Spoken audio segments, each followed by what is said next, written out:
check it. There's a big carp right there. He's like totally undisturbed. Let me set my stuff down. You know, I have a spear, folks. I could try spearing him. Look at that. He is just unafraid.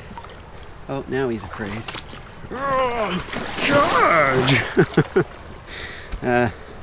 That was a little bit too big for this little spear here.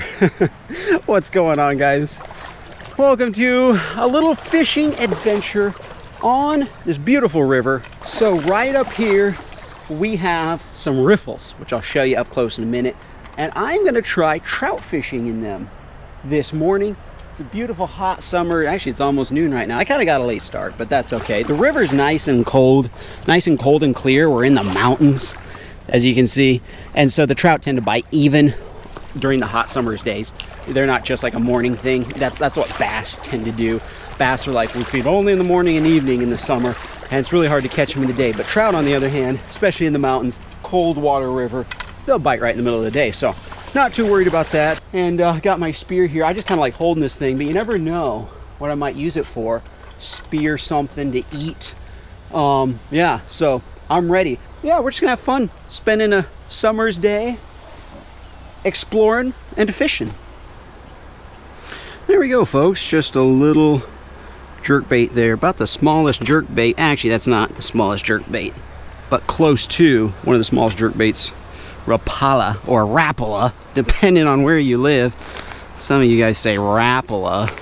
Anyway, a little brown trout, Rapala jerkbait, going out, first cast of the day, first one to hit the water. Here we go. Here we go.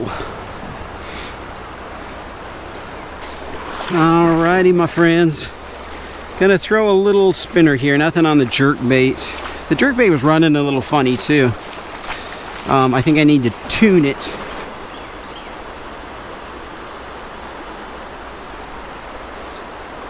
Got one, guys. Yes, first fish of the day.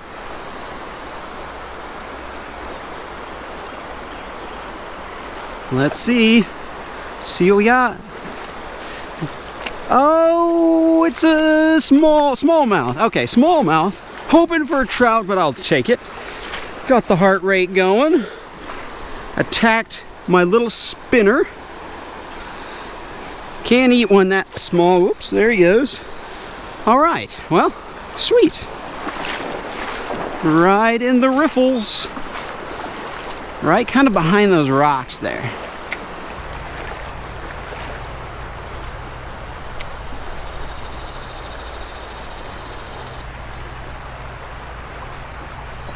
Whoa, guys, got one.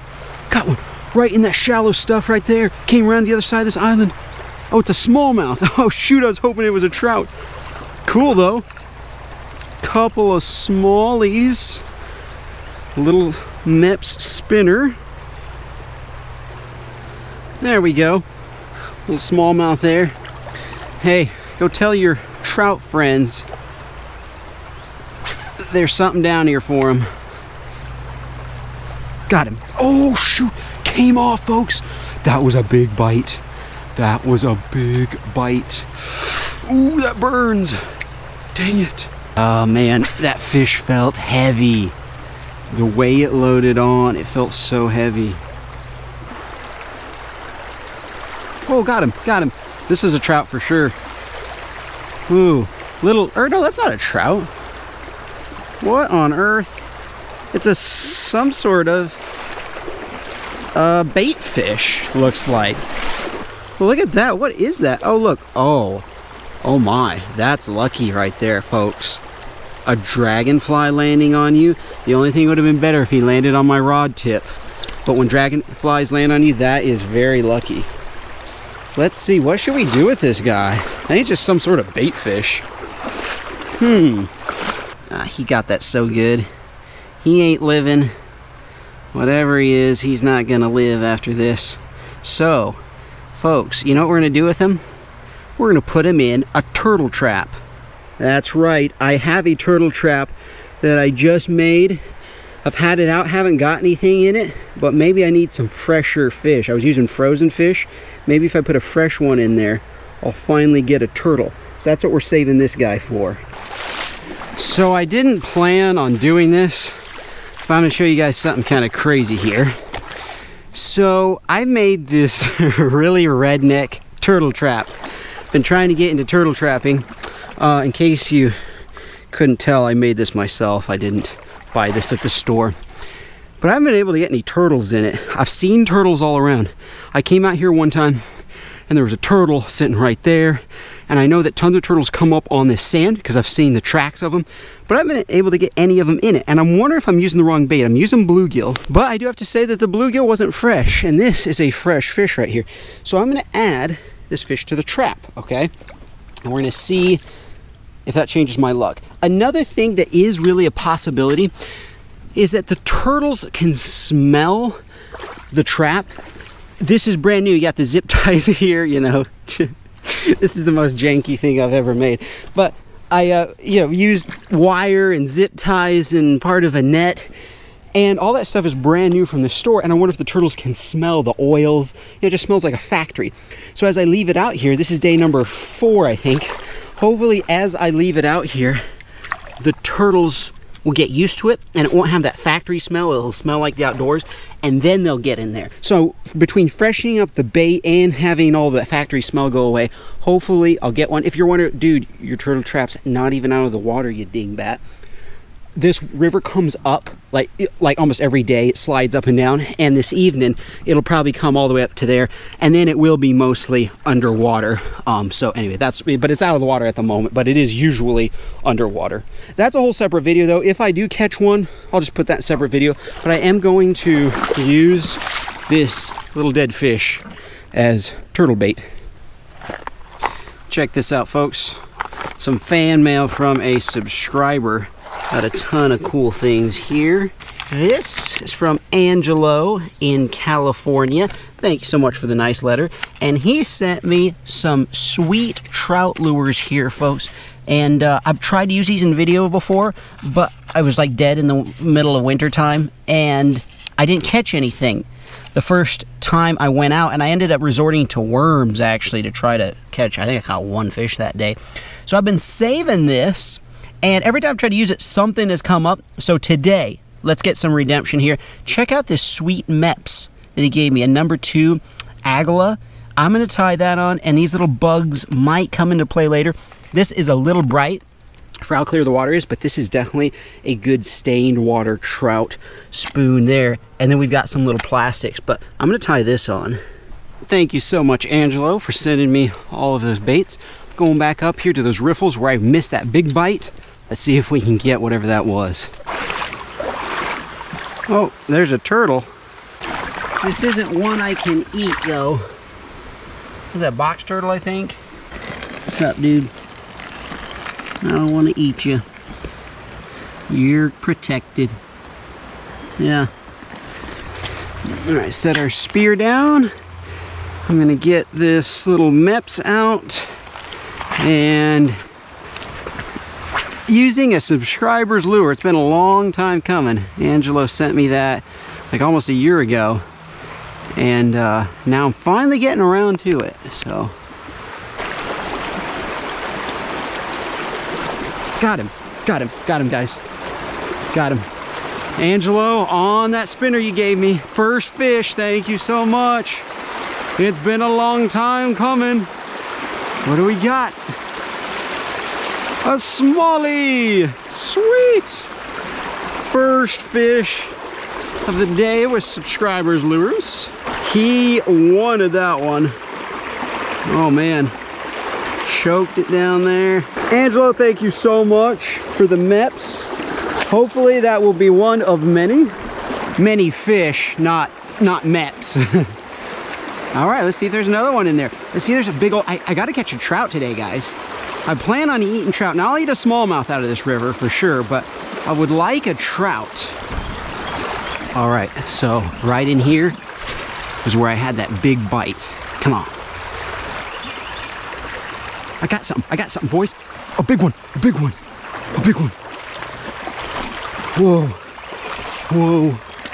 Oh, it's a smallmouth, it's a smallmouth. Oh, and it's a nice one. but it's not big. It just fought really hard. Well, there you go. Another bass though on the old spinner. Thank you, Angelo. Ooh, that is a pretty one. Gotta love river smallmouth fishing. Gobbled that spinner right there, right in the rapids. Very cool. There we go. Beautiful smallmouth. Whoa. Now this is crazy, folks. I set my backpack down. There was no water. And now the water came up so fast, almost swamped everything. Hopefully that's good news for my turtle trap. Yeah, danger. Water rises rapidly without warning. No kidding, this river is crazy. All right, guys, so what I've done is I've come upriver. I got my truck. I thought I'm gonna drive up closer to the dam. Maybe there's some trout up here by the dam, because that's really what I'm after. And so I don't know, just trying to mix it up. Never really fished here before. I knew about this spot because I scouted it one day, but I've never fished here before. Look how low the water is now. This is crazy. So what they do is that, like, 1 hour, they will drop it completely, like to this level. Then, oh, look, a trout just jumped right there. Did you guys see that? Then the next hour, they raise it, like, I think they turn on like one turbine, one generator up there. And then the next hour, they turn on 2 generators, leave it on for an hour, then they drop it back again. Oh, look, something just jumped again. Oh, I'm getting my stuff out. All right. And the other thing I've done, folks, is I've got some worms with me. I'm gonna try some live bait because it's cool catching the smallies, but let's see if I get some trout on some worms. I also have some, like, these trout might just be a little bit finicky today, so a live worm like that might be just the ticket. All right, then come out here. Huh, I can't see any trout at the moment, but... Oh, something just swiped at it. Got him. I saw him come over and take it. It's a trout, yes. Not a big one, but yes, a little rainbow. I saw him, like, dart over. That was cool. Nice. Let's see here. Oh, this guy. What do you think, guys? Should we eat him? You know, with how the day's going, I'm gonna keep him and eat him. This is definitely a stalker, looks like, with how his fins are all worn down. Cool, though. I didn't bring a cooler down here with me. It's up in my truck, but I'll lay him right there. My truck is up there a little ways. I'll have to walk back up there in a minute. That was like second cast with a worm.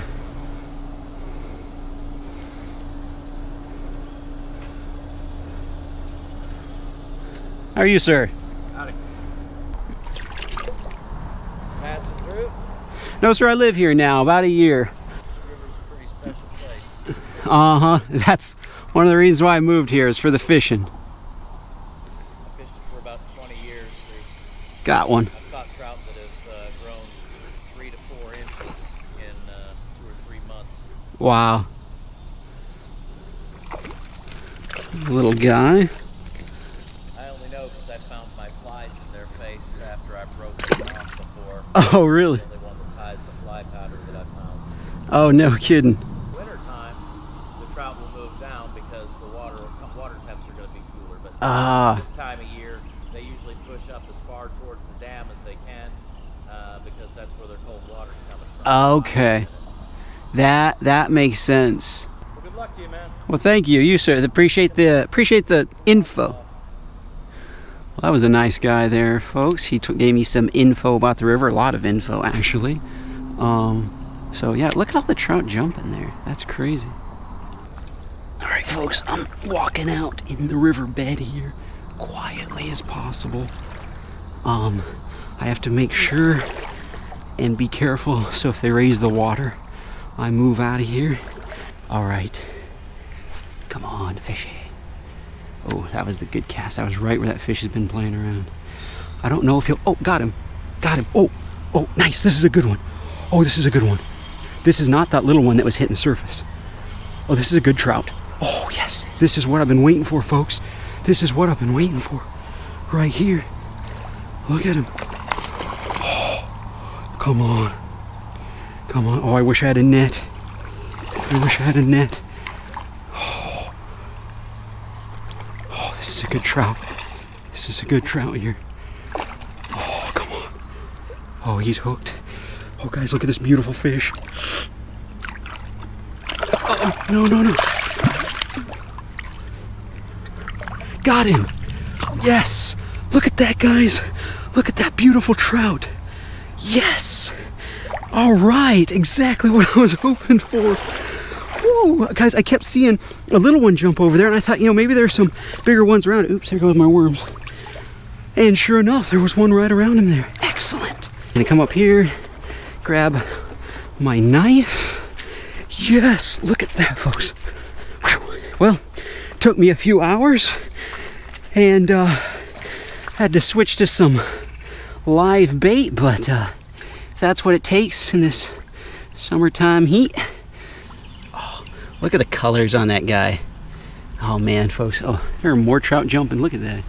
That is so cool. I bled him out there. Not very much blood came out, to be honest, but I may have bonked him a little too hard, but that is fine. What a beautiful, beautiful fish. How fun. Oh, the payoff. So funny story. Some folks just came down and I started chatting with them. They're fly fishermen. And I said, what are y'all doing here? And they said, we're just scouting. And they said, friend told us to come down here.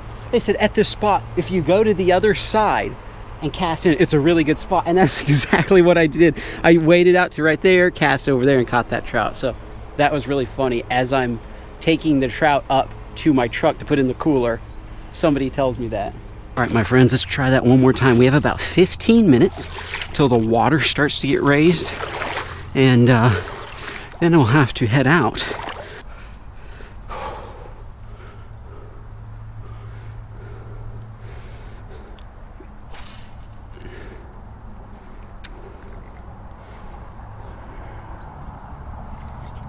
Got him. Another one. Another trout. A little one. Cool.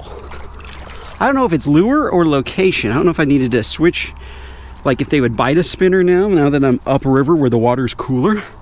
Maybe I just wasn't fishing the spinners around trout. I don't know. There we go. Nice little trout. Cool. Beautiful. I think that was a stocked one too. Oh.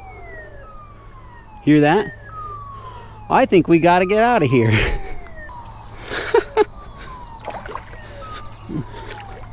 This is something to be careful of. Look at this snake here, guys. Oh, I think it's just a water snake. I think. Hey, you. What are you? Look at him. Oh, that was creepy. Like an eel.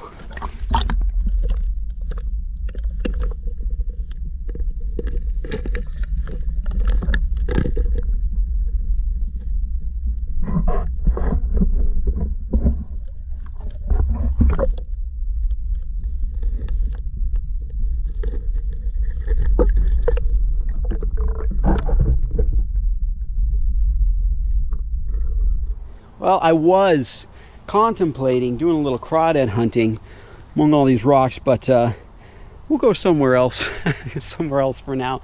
I'm actually going to go down river now, folks, to a spot that's a little crawdad hunting spot. Ran into some subscribers down there earlier this summer, and I was like, what are you guys doing? They're like, we're hunting crawdads. So I actually hunted crawdads with them for a little bit. We caught about half a dozen just in like the 10 minutes or so I was there. So let's go downstream. All right, guys, you see these two big bridges here that we're under? I'm gonna park right here. It's nice to be in the shade. Might even cook up here, not sure. All right, check this out. All right, so we got an interstate right here, going this way, going that way. And it's gonna be real nice to crawdad hunt if they're out. I don't know if crawdads, you know, I don't know the habits and stuff of all the creatures yet around here. Sometimes I've been surprised. You guys can see all the rocks down here. This is where I met some subscribers. All right, armed with my collapsible bucket. Bam. I love these things. I swear, like 2 years ago, these weren't a thing. Now you see them everywhere. And they're really handy. Let's catch some craws.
All right, folks, here's what I'm doing.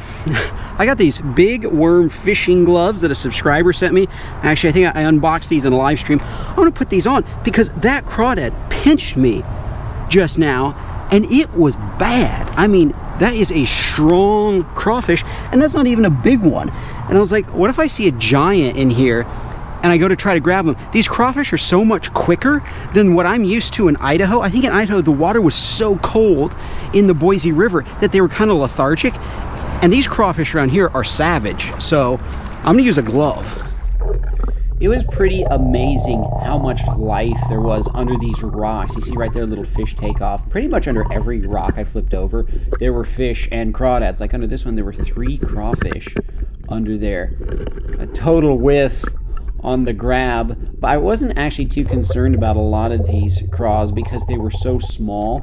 I couldn't really eat them, and that was one drawback to this river. Is I discovered that there is full of small crawfish. Hard to find a big one. Right there, you see that little one taking off. Wasn't really interested in him. Here's a slightly bigger one, so I thought I'd go for it. But a lot of these get away, you see, and I kind of just let them get away because they're just too tiny to eat. Great bait size. That's one of the reasons why they're big trout, big bass in here.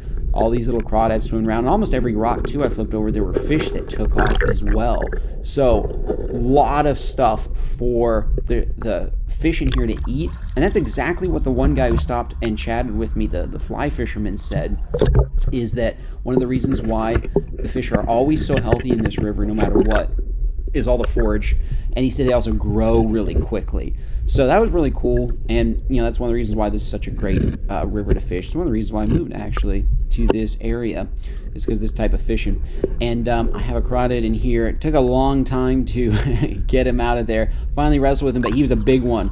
It was worth the effort. Found a golf ball and a crawdad under that rock, so I added him to the list there, and just kept flipping over rock after rock, and you just see they're just creatures under everything. And these crawdads are lightning quick, folks. This is not the usual crawfish I'm used to in Idaho. They are a different variety. And I don't know if they're slower or it's just the water. That's up for debate still, because maybe if you took like an Idaho Boise River crawfish and stuck him in warm water, he might be as quick and nimble as these little ones are. And right there you just see I miss him. Like, I didn't even see where he went. And remember, I'm above the water, so it's a little bit more difficult to look down and see. See that little fish take off again? And a crawdad. I mean, just tons of life under these rocks, which is really cool. And look, the crawdad gets out of there, and I barely saw him take off. They're so quick. I got a little faster, too, and I got a little bit more bold in grabbing them. Glad I had this glove, because that dude was pinching me. It still kind of hurt through the glove. Very strong crawfish, too. You see multiple, they scatter whenever the rock's lifted up. And this dude comes out of his hole. The bigger ones were definitely buried. I don't know why they were buried. You can even see he's kind of dirty, kind of brown. But they were buried down in the mud. So I'm not sure why that was. Right down there you see. The big ones were all buried, though, pretty much. They came out of their hiding spots. I don't know if they're waiting to, you know, what they're waiting for. Maybe they're going to hibernate for the winter, even though it's the summertime. I'm not really sure. This is a nice one as well. See, I'm getting a little bit faster. You just got to grab them whatever way you can. You can't be worried about, like, hurting them or tearing a claw off. That guy almost crawled out of my hand. You can see him. He's like, let go. Let go. It is so much fun crawfishing, to fill a bucket up with some of these dudes. Look, there's another fish, couple fish. I had to imagine that I could grab some fish, and every time I tried that, that never worked out. Look how fast that crawdad is. Folks, that is not a sped up video. That is just how he is. I pinned him. I got better as the afternoon went on at catching these.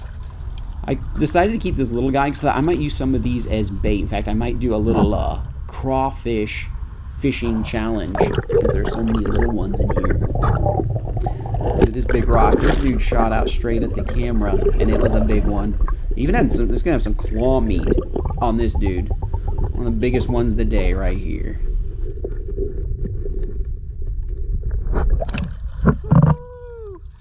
Yeah. Yeah. Yes. Guys, I was just about to head out, or go and start filleting crawfish, filleting trout crawfish. I see a crawfish right here. Let's grab him real quick. It's a big one. It's a big one. I've been having a hard time finding big ones here. You guys see him? Right there. Oh yeah, he knows I see him. I tried to go back in his hole. All right, let's try. I don't have the glove on. I'm just gonna grab him anyway.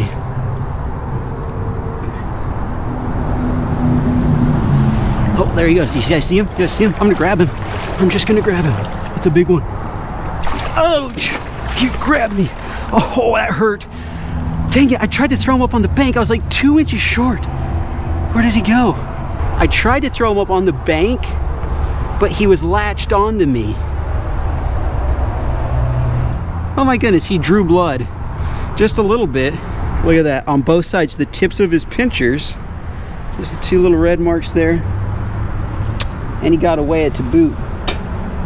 Dang it. All right, I removed the trout from the cooler. We'll put the meat in there. Yeah, look at that. For both of these trout, I'm not gonna fillet them, I'm just gonna gut them. Get the most meat off that we can. I might even try something pretty crazy with this little one. Boiling it with the crawdads. Never boiled a trout before. Oh, that is one of the bigger trout I've caught out of here, if not the biggest one so far out of this particular river. Not personal best, just river. What's in the guts? Something hard. There's a stick. What on earth? Folks, that's a legit stick. What the? And a whole bunch of seaweed. Or you know, just weeds. That's weird. A vegan trout. He's just eating sticks and weeds and weird stuff. That is truly strange. I don't see a single like minnow or crawdad or bug. That's the first time I've ever found a stick in a trout. So the fish is cleaned. I've got a pile of fish guts and a fish head here. Here's what we're gonna do, folks. I'm gonna put this underwater, and I've got to go to the grocery store. Wasn't expecting to do a crawdad boil, so I have to pick up a few things for the boil. But what I'm gonna do is leave this with a camera on it, and let's see if anything comes down or comes out.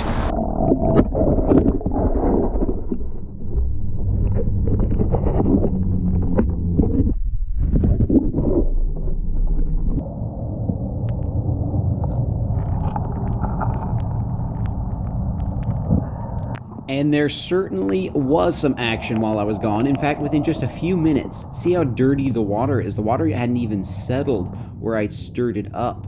And already a crawdad appears in the back there, grabs a chunk, and takes it back with him. He will be able to feast on that for a while. And then you see a bunch of smallmouth here darting around. And note the smallmouth, because this is one of the reasons why the crawfish are so apprehensive in here. This one was really sneaky. Check it out. The trout, it starts to move for some reason, and when you get a look closer, you see two little claws. There must have been a crawfish hanging out under that rock, and he doesn't even have to get out from his spot. So he works on the trout head here. We'll speed it up, but you see him working it around just a little bit at a time, very patient. till he gets a corner piece and drags it down with him. That's pretty sneaky. Then check this out, ladies and gentlemen. So this crawfish here, he's going to come out and take a chunk. But suddenly, he retreats from a tiny smallmouth. Chased him back. That big crawfish. Let's see a replay. Look how big the crawdad is. And look, the smallmouth is probably smaller than that crawfish. But he scares him off. There must be some instinct thing in crawfish where they are just scared of smallmouth regardless of their size. And as long as that little smallmouth there hangs out, he keeps that crawfish at bay and that one in the very back there at bay. So the crawfish all wanted, they all want to come charging out, but these little smallmouth darting around are enough to scare them off. Then this one comes up here. See, I'm pretty sure these crawfish could take any one of these smallmouth, and some of them they could straight up pinch them in half. But they are terrified. This guy keeps moving around in the background. He can smell it all. The current is blowing the all the little bits and pieces right in his face. He can definitely smell it, but he does not want to come out. And then this one's going to take another go at it. You see him right there. He's getting up the courage. But, oh, he's scared. Scared of that little tiny bass. And then finally, when the coast is clear after like 10 minutes, he finally comes out, grabs a big chunk, and I don't know how many meals a crawfish will get off of that piece. They probably store it somewhere under their rock and eat on it and then guard against other crawfish coming around. Look, you see the bass come out. Like, what happened? I missed something. Where is it? I had no idea all of this went on. This is really cool. I'm glad I did this. Then check this guy out in the back there. He's like, I gotta get that last piece. I'm going for it. I'm going for it. I'll just take the wall route for safety. Let's go. Nope. Nope, not worth it.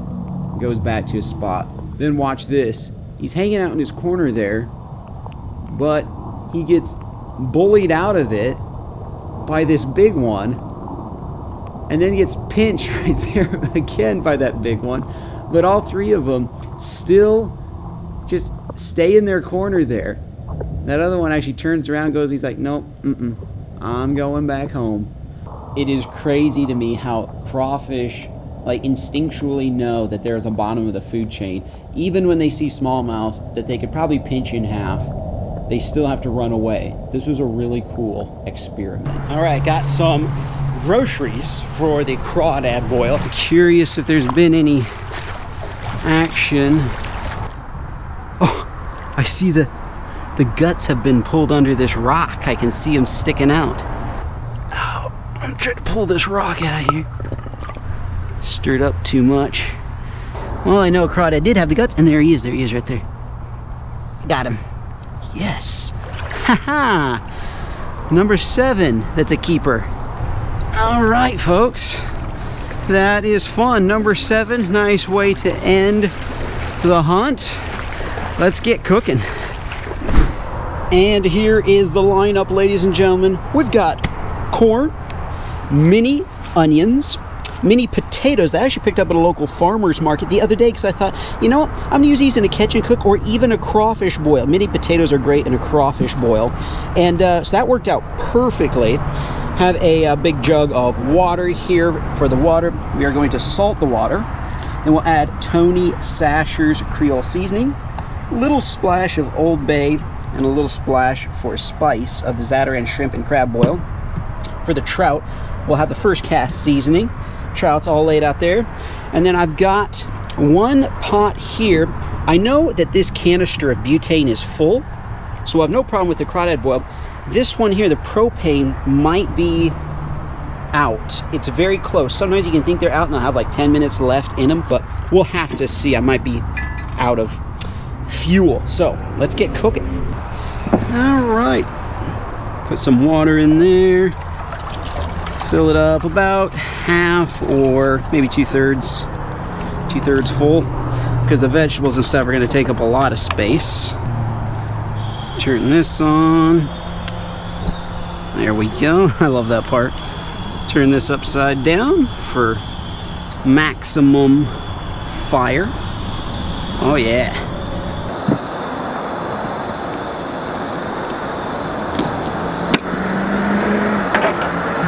One of the most significant things that I learned today was from that one fisherman who told me that the trout in the summertime go up toward the dam to try to find cooler water.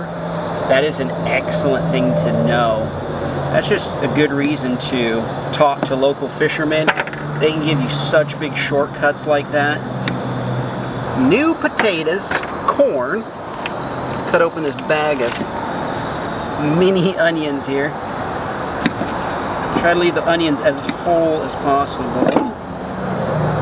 And then I'm going to take this little trout, folks, and we're going to try throwing him in the crawfish boil. I've never done that before. Don't know if that's, I mean, we'll see. We'll see how it is. You might discover something cool. In fact, what I'm going to do is going to score him a few times. Well, I'll throw him in last so that he cooks through, but he doesn't start falling apart. Because I do know if you boil fish for a long time, they start to fall apart. Oh, the water's boiled. Good there. Okay, let's add our seasonings. First thing I'm going to do is add quite a bit of salt to this. You want that water pretty good salty. And then we'll take this Tony Sashers. Got this in Louisiana from the Louisiana Saltwater series. Put quite a bit in there. I'm throwing some Old Bay in just because, you know, now that I think about it though, this might be superfluous. I think it will be. Ah, heck, we'll just a dash, you know, just to make sure that pretty flavored up there. And then the Zatarain's, add about that much to it. Make it good and spicy. Okay, so that's cooled it down a little bit. We'll stir it. You know, just a visual look at the water. And I know I haven't added enough seasoning to it. It needs to be pretty dark. There we go, added a few more seasoning, and then I will we'll put the potatoes in first. Those must go in first. There we go. Give those maybe about 10 minutes or so. I'm just gonna do a poke test, and if the knife goes in them real easily, then I'll add the other stuff. All right, let's do a poke test here. If I can find one. Ooh. Yeah. I think those are soft enough. Sweet. All right, we'll set the knife there. Now it is time to drop in, let's see, the onions I think are supposed to go next. I don't think it matters at this point a whole lot. We'll drop the onions in there though. And yeah, I think I can add the corn now. Gosh, I don't do this often enough. And the trout is going in dead last. Let that water bring him back to a boil, but while I'm doing that, let's grab out our crawfish friends here and one golf ball. They can get out of there easily. Oops. No. Look at it. So big. These little ones we're gonna let go. Oh, it's a cry. That wasn't thought through. Hey. Hey, you. I gotta keep shaking them so they can't get their bearings. All right, are we ready here? I think we are just about ready. Want to make sure that's at a good boil, you know, to where it, you know, kills them instantly when we drop them in there. It's not too cool. Okay, there. There. And the big one of the day there, he's almost getting away. And this guy. All right, and then the trout will go in dead last. Put the lid on. There we go. Everything's looking ship shape in there. What the? Oh, forgot about. Wait, where'd you come from? Oh wait, yeah, I caught another one at the end. Don't know how he got out. There we go. All right, let's let go of these little guys here. I thought about using them for bait, but it didn't work out.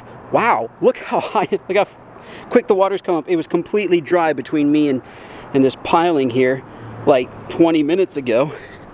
All right, crawfish, swim free. And we'll keep the golf ball. Wow, it has come up quick. I'm just gonna stir everything up here. Oh, this is fun. This is really fun. I love this kind of thing. The crawdads are getting nice and bright and red. All right, cool. And in just a little bit, start frying up the trout. Speaking of trout, I think I can add this one. This is totally experimental. Don't know what's going to happen here, but we'll set them gently in there. I'll try not to stir it now as much now that the trout's in there so it doesn't fall apart. I want to take a moment to shout out my Ace Videos necklace made by a subscriber in Boise, Idaho. Makes them in his garage. So check him out in the description. Help support my channel. Help support his business, which was greatly decimated during COVID. So it was perfect timing that we linked up together when we did, because he was really struggling. I needed somebody to make necklaces, and it was a thing of beauty. So anyway, check them out in the description below if you guys are interested. All right, so let's see where we're at here. It should be done. Oh, that looks done. Everything's like floating on the surface, even the crawdads. The trout, it's still intact. It's feeling very, very soft, but I can see it looks like it's cooked through. Everything looks like it's cooked. Folks, I think we're ready. Got to set it off to the side, and we'll get cooking on the trout. We'll let everything just kind of stew in the juices. Actually, just set it right up there, and we'll let everything absorb all of that seasoning. Now, obviously have a little bit of a discrepancy between how big the trout is and how big the frying pan is. I think I'm actually gonna have to cut up this trout into 3 chunks so it can fit. And then on each chunk, I'm just gonna cut a nice strip. So hot out here that in the time I took the butter out of the cooler, it's already melted. It's going to take some of my first cast seasoning, link in the description. Amazing, delicious, nutritious, fantastic on fish, but chicken and scrambled eggs as well. If you guys have a bottle of this at home, try it on chicken and scrambled eggs, especially like roasted chicken.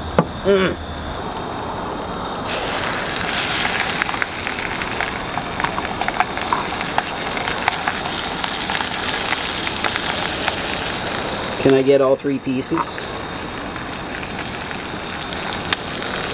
Oh yeah, well, sort of. It's a little crowded in the in the hot tub. You know, don't you just hate that when you go to get in a hot tub or a hot springs, like 20 other people in it? I'm actually gonna add the rest of this butter right over the top. Just cover these trout in butter, might as well. Might as well. It's amazing how much trout shrinks. Look, I can get the lid on now. All right, looking done. I think we are ready to plate up. I've got everything set up here to plate up, and this has been soaking the whole time. You know what I'm really curious about is the boiled trout. In fact, we're gonna sample this first thing. Yeah, look, it's like cooked all the way through. That is so cool. Might discover something new, you never know. Lots of trout today to eat. Oh, look at that. Nice and just the crispy skin right there to eat. Grab the butter. See, I cooked it on such low heat that the butter did not burn. I'll just pour it right there. This is cool. Take our beautiful little crawfish out.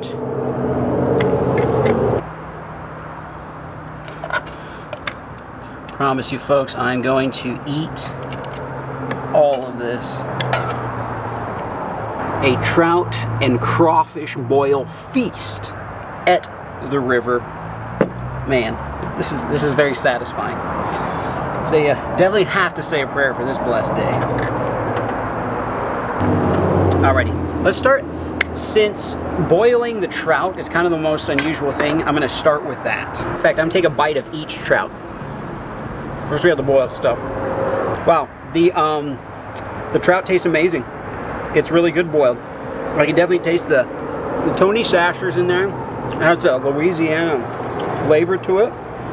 There is nothing wrong with boiling up some trout. Now I'll compare it to the fried trout. Let me get a good piece here with a good piece of crispy skin. Which one is better?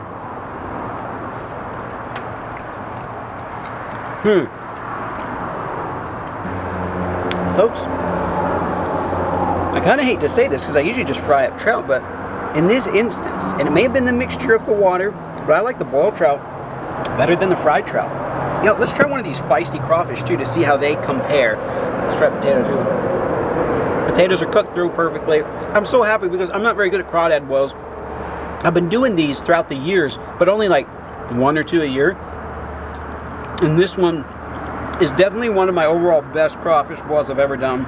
Look at the big claws on that one. I'm gonna eat a claw. Ouch, I just got poked really badly. Oh man. Well, maybe I won't. I don't want to like hurt myself, like do it. I'm not trying my absolute hardest, but I'm gonna really do it. This is a hard claw to break. Here we go. Well, I did it, but I munched. That's what I'm afraid of. I absolutely just munched the whole thing. This crawdad is thick. I mean,